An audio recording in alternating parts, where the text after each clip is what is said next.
welcome to You Make the Difference. I'm Wanda Walker, and today we're talking to Frank Shepard, who's the president and CEO of Feeding the Valley Food Bank in Columbus. Welcome to the show, Frank. Thank you, Wanda. Thanks for having me here. Yes, let's start off by telling about the history and the mission of Feeding the Valley Food Bank. Okay, sure. Feeding the Valley's been around since 1983, based out of Columbus, and our mission really is to gather and distribute food to feed the hungry, using the values of compassion, good stewardship, and inclusiveness. Okay. Now let's, for those who aren't familiar with the food bank, will you just walk us through the steps of how the food bank works? Well, sure. And the mission of to gather and distribute food to feed the hungry, how do we gather? To begin with, we receive federal and state commodities from the USDA and from the state of Georgia. And that's about 4 million pounds a year of food that actually comes in. Our major retail donors, Walmart, Winn-Dixie, Publix, and locals as well, farmer markets, we pick up food from them 3 days a week, and that is another 3 million. And then the balance is food drives. Food drives with corporate groups, churches, civic groups, donate another almost 1 million pounds. So that's how the food comes in. So then how do we distribute it? We use a number of programs through food distribution, through children's programs, and a mobile pantry service to get food out in the community where it is needed. So it's gathering food and distributing it. It comes in and we get it right back out in the community. That's awesome. Now, talk about those programs a little bit more. Okay. The children's programs and the mobile food bank and all of those programs. Sure. The Kids Cafe program is kind of our flagship, we feel is one of our most important missions. And in that, we feed 1,300 children a day a hot afternoon meal in about 11 sites throughout the Valley area. And they're often in public housing facilities or in churches, any place that that can house a facility for us to be able to set up. The meals are made every day in our kitchen at a warehouse and then distributed in warming units out to the sites. And basically any child ages 5 through 18 who can come to the site within walking distance can get a hot afternoon meal. And many of these kids otherwise would not eat. So in addition, we have a backpack program where we feed the most chronically hungry kids. We give them a backpack full of food on Friday to take home to tide them over for the weekend. They bring the empty back on Monday, and we repeat the process each weekend. And there's about 1,300 of those backpacks that are going out every week as well, using some of our local partner agencies, churches that help us to do that.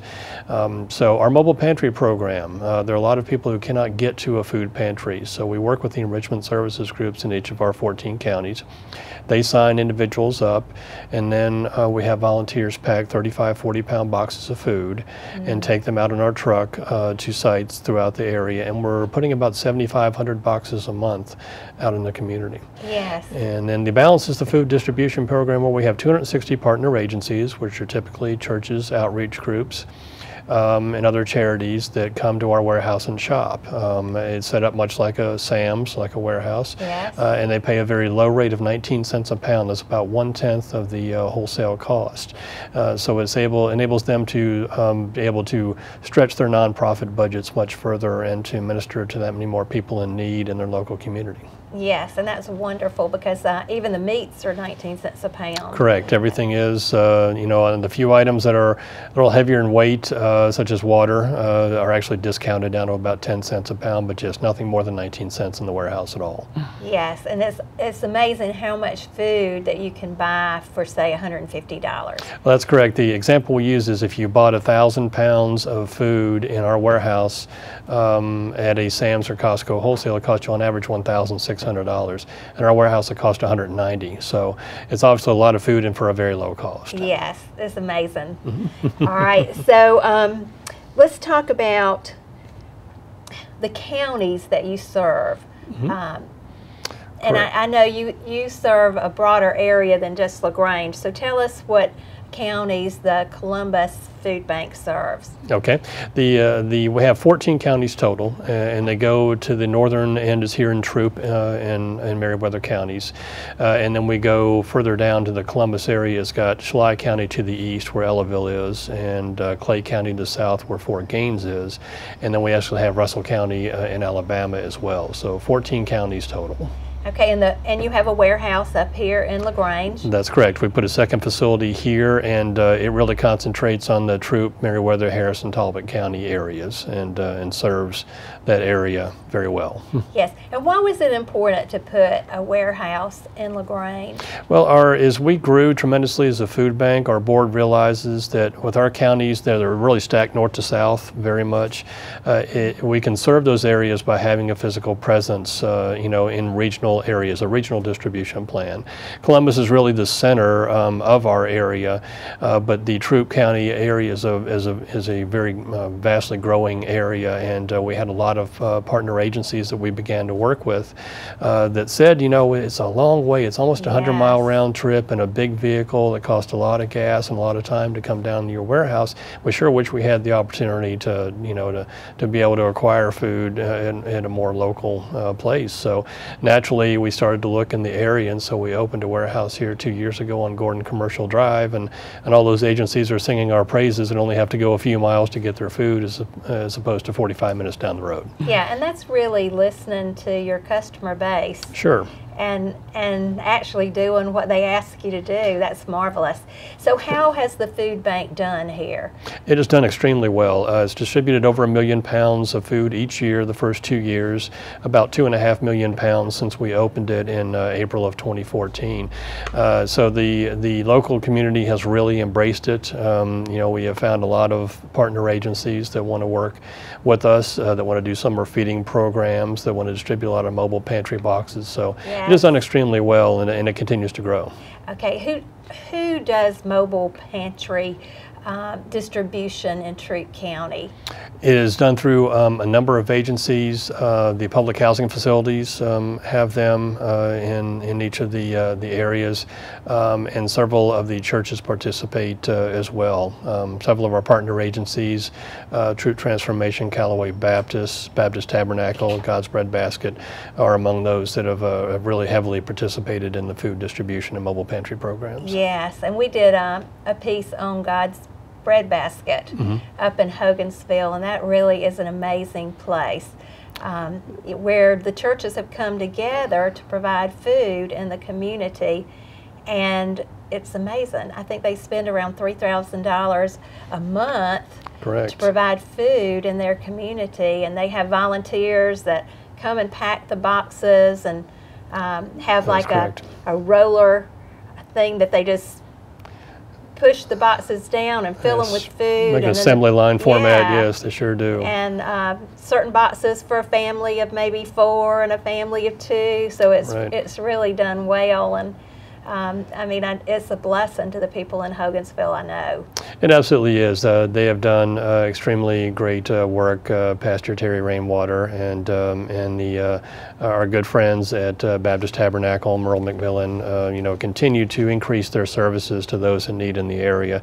And we need those community partners to really step up and help people get back on their feet when they have a need for that, and that's what's really making a difference. Yes, I know Baptist Tabernacle is a real strong food distribution center, and correct. They do everything with food. Like they cook food, they give it out. They're interested in the mobile pantry and those kinds of things. So I know that they have been a blessing to our community. They sure have. They do great work. Okay, let's talk about the food insecurity. What is food insecurity, and what's the extent of that problem in our area? The definition of food insecurity is an individual or family who lacks the resources necessary to eat a consistent, nutritious diet. It means sometime during that monthly cycle of income and expenses, they're going to have to make a decision between eating and other basic needs. Do I eat, or do I pay the rent or pay the light bill? Do I eat, or do I take my child to the doctor, or do I fill my medications? Yes. They're going to have to make those decisions, and that's what defines food insecurity. It's a little broader definition than the typical poverty line definition that you see, because there are so many people that live above the poverty line but still need help. It's the segment of the market we call the working poor. If you have 2 parents that have jobs at around minimum wage but work full time, they're above the poverty line and they don't qualify for a lot of programs, but they're still going to struggle. They have 2 kids, they end up with car repairs or medical bills, things of that sort. They still need assistance, and so food insecurity really defines those that that need help from time to time, or a supplement to help make ends meet and to get on their feet and continue to move forward and provide for their families. So what is the percentage of people who are food insecure in this area? It's almost 20%. Nationally, it's 1 in 6 adults and 1 in 5 children that suffers from being chronically hungry and food insecure. In the Troup County area, it's right at 20%, I believe 19 is the number, and that is pretty consistent throughout our coverage areas. So we know that on average, about 1 in 5, 1 in 6 people that we need to help on a regular basis. Okay. So if someone wants to partner with the food bank, what's the qualifications and how do they go about doing that? Sure. To become a partner agency, you have to be a 501c3 registered organization, or to qualify under a 14-point checklist as a church. And so if that is the case, you simply come to us and we do a sign-up process, and then we go from there. There's always monitoring involved and training. We'll make a site visit to their property to make sure that it's appropriate for food in terms of proper food distribution. There'll be training on the proper food safety, finding how to expiration dates and how to interpret them, and so on and so forth. But then that gives them the opportunity to help people in their local community. Yes. And it's not hard to be a partner. Not at all, not at all. The sign-up process and application and interview and everything takes very little time, so it can be done very, very quickly. Yeah, and also, as you were talking a little bit earlier, I was thinking that it's probably important to talk about somebody that's applying. We were talking about the income level. So tell me about that. If I needed to apply for food, what income level? Okay. As far as qualifying for and everything, most of the programs do go by the poverty guidelines, which say based on the number of family members you have and your total income, if you're below that line, then you qualify for USDA product. And the Georgia Nutrition Assistant Program, or GNAP, goes based on families with children under the age of 18. So if you are around those guidelines, then you will qualify. And all the donated product that we receive as well, is available to then any individuals. There aren't any qualifications. So in general, those guidelines do go around the poverty line numbers, but in some cases, individuals do qualify that are above that number. Yes, and that's what I was familiar with, because the donated food, there isn't an income requirement. Correct. Because somebody might have a certain amount of money but still be hungry. Absolutely, yes. Yes. That goes to the base of food insecurity. Okay, and so if I am a partner, will I be audited? Yeah, you will be. There is an annual visit, which is part of our contract with Feeding America, the nationwide network of food banks that we belong to come out and to, it is very unintrusive. It is simply to come out and monitor the facility, see that it's operating in a cleanly, safe fashion, that it's, keeping track of products and accounting for everything in the appropriate way, that it's signing up their end recipients in the appropriate way. So it's one quick visit that doesn't take 30 minutes on an annual basis. Yes, but the food bank at large is also audited, right? It is. We're audited by Feeding America. We're also audited on a regular basis by the USDA.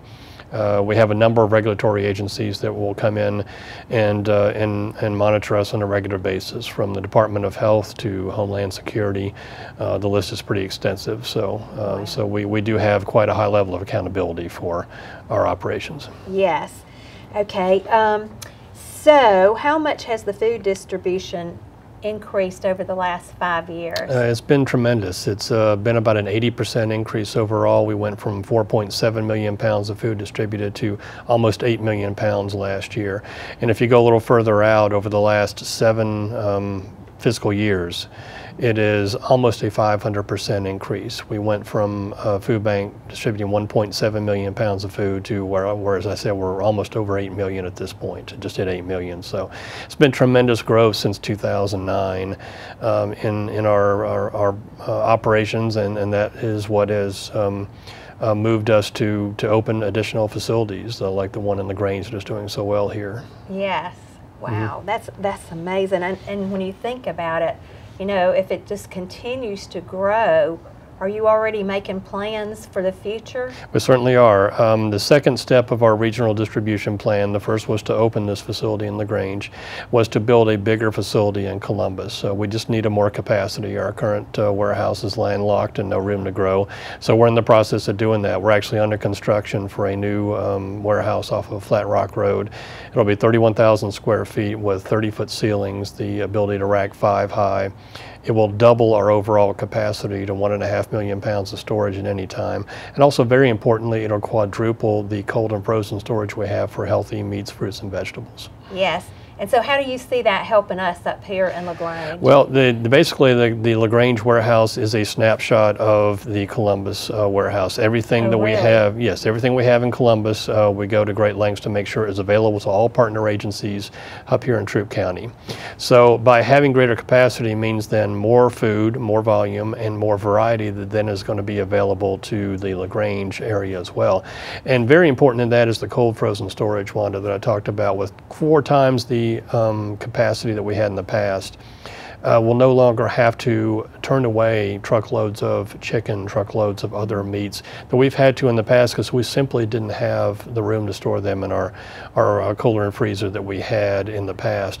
With so much more capacity, then there's that much more food and that much more variety of healthy foods, then we'll then be able to make sure get up here to Troup County and available to all of our agencies in this area. Yes.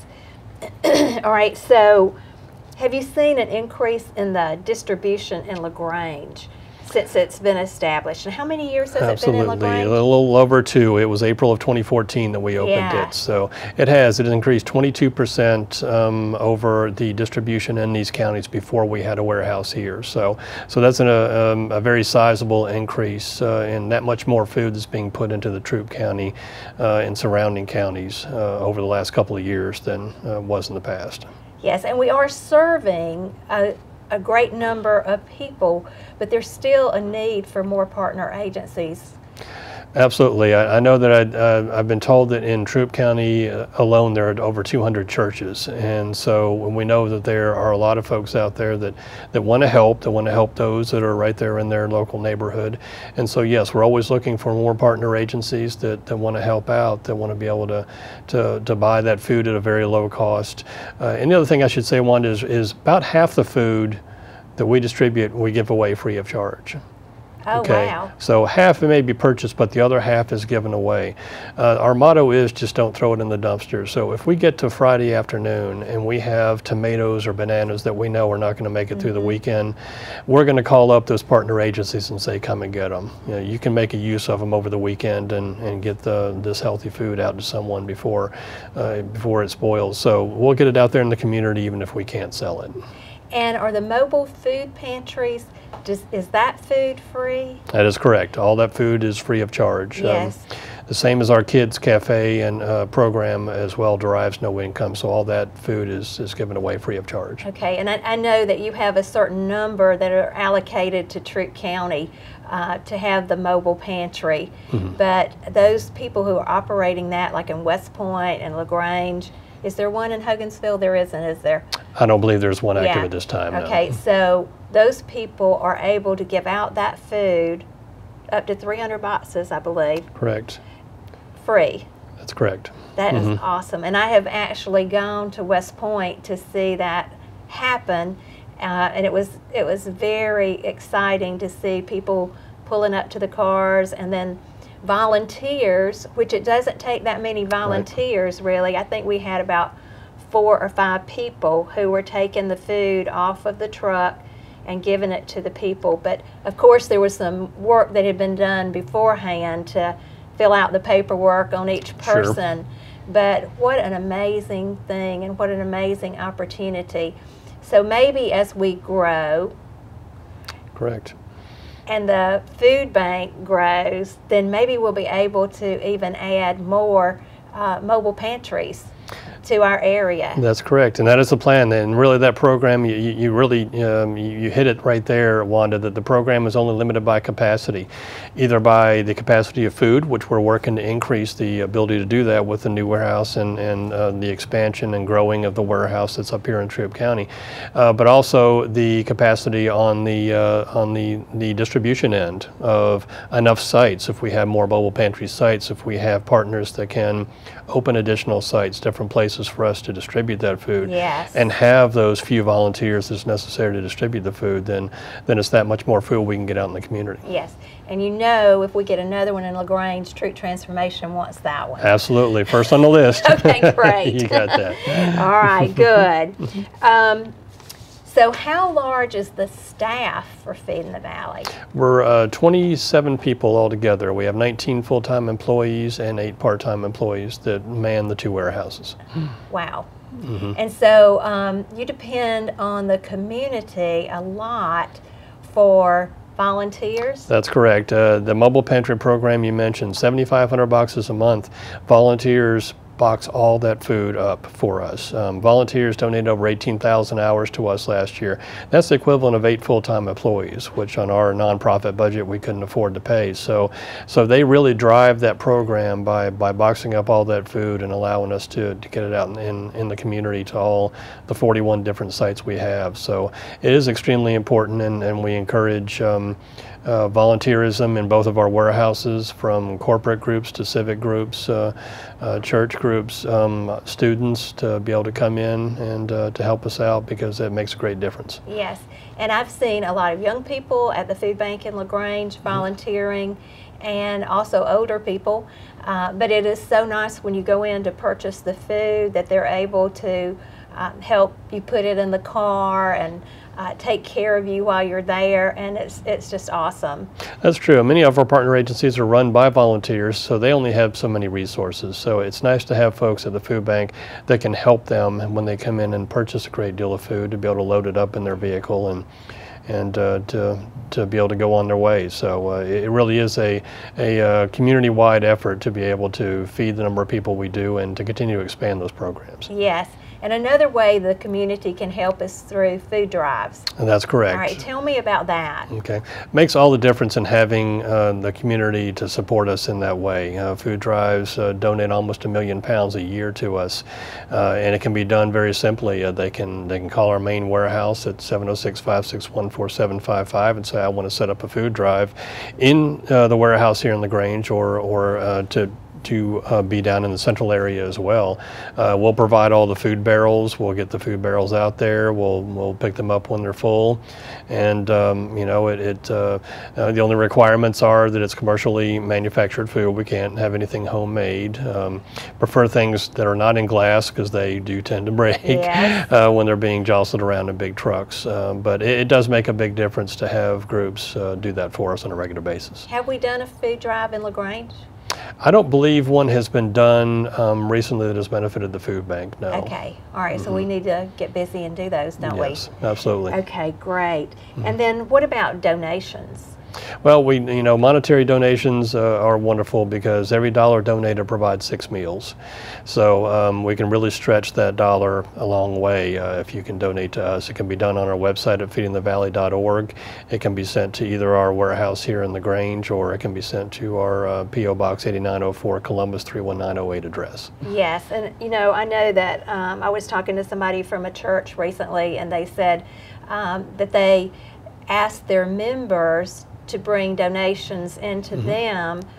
They said they used to ask people to bring food in for their food closet, but now they realized if they just bring donations in, that they can get so much more food through the food bank than they could if people were bringing food in. That's correct, Wanda. The example I use is someone brings me $1 worth of canned goods.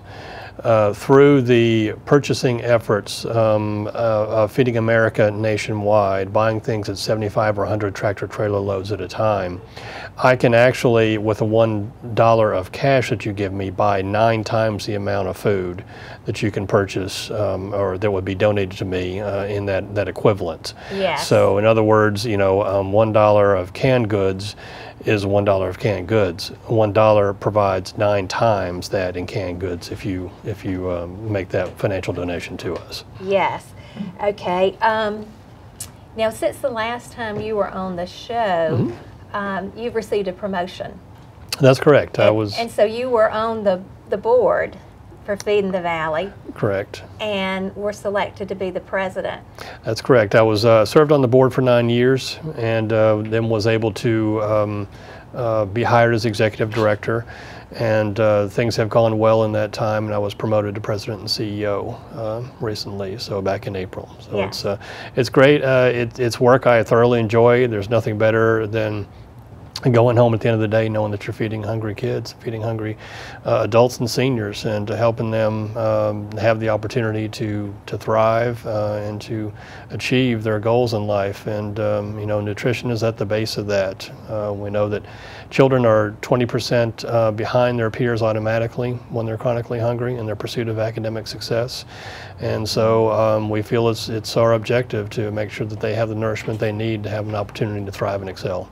Yes, well, we just want to say congratulations to you, even on the show, and we're proud that you're now the president of Feeding the Valley Food Bank. Well, thank you, Wanda. We appreciate you having me here, and appreciate all the work that Treat Transformation is doing in the community, and it's truly a partnership, and we're proud to be a part of it. Well, thank you. And I was just wondering if you have a story that you would like to share with us of something that's impacted you through working with the food bank. Sure, I have one in particular. We have a gentleman that lives in one of the public housing facilities that is now 23 years old. He has lived there since he was 5.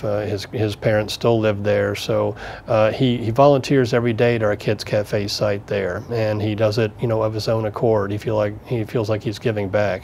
Well, he's now in college, and so he's pursuing a 4-year degree, and it's great to see somebody who's really had, you know, and hasn't had the best opportunities in life, but he took advantage of those that were given to him through the help of the food bank and some other programs, and he's really made things happen for himself. So it's very rewarding to think about that gentleman and what he's doing, and he's got a good opportunity in life, and he's working toward you know, making his future very bright.